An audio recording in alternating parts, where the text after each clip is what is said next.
College के दिन। लम्हे कितने हंसी थे वो यार मेरे संग थे जो, बातें कितनी रंगी थी वो, हर लम्हा जैसे कुछ कहता था वो।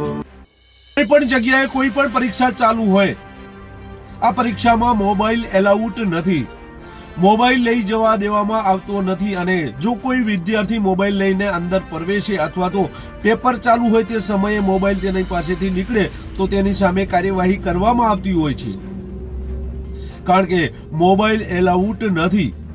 આ મોબાઈલના લીધે ક્યારેક પેપરો ફૂટી જતા હોય છે તો ક્યારેક આ મોબાઈલના લીધે ગેરરીતિઓ સામે આવતી હોય છે। આવી જ ઘટના પાટણ જિલ્લાના બાસપા મુકામે બની છે, જેની આજે વાત કરવી છે। નમસ્કાર, ક્રાઇમ આવાજ ન્યૂઝમાં તમારું સ્વાગત છે અને હું છું તમારો નાનજીભાઈ ઠાકોર। આમ તો કોઈ પણ પરીક્ષા હોય, ભરતીની પરીક્ષા હોય કે પછી કોલેજની પરીક્ષા હોય કે પછી સ્કૂલની પરીક્ષા હોય, આ તમામ પરીક્ષાઓમાં પેપર જ્યારે ચાલુ હોય ત્યારે વિદ્યાર્થીને મોબાઈલ એન્ટર કરવામાં ન આવે તેની તકેદારી સુપરવાઇઝર દ્વારા રાખવામાં આવતી હોય છે અને કડક સૂચના પણ આપવામાં આવતી હોય છે। જ્યારે આ પરીક્ષા આપતા હોવાનો એક વિડીયો વાયરલ થયો છે અને આ વિડીયો વાયરલ થતાની સાથે જ શિક્ષણ વિભાગે પણ કાર્યવાહી હાથ ધરી છે।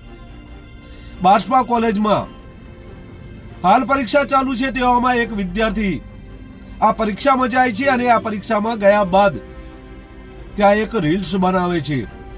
આ રીલ્સ અપલોડ કરે છે અને અપલોડ કર્યા બાદ આ વિડીયો ખૂબ વાયરલ થાય છે અને ત્યારબાદ તપાસ પણ શરૂ કરવામાં આવે છે। આમ તો જ્યારે વિદ્યાર્થીઓ અંદર પ્રવેશતા હોય છે ત્યારે સુપરવાઇઝર દ્વારા તેની તપાસ કરવામાં આવતી હોય છે, ત્યારે આ વિડીયો કેવી રીતે બનાવ્યો તે પણ શંકાના દાયરામાં જોવા મળી રહ્યો છે। આ વિદ્યાર્થી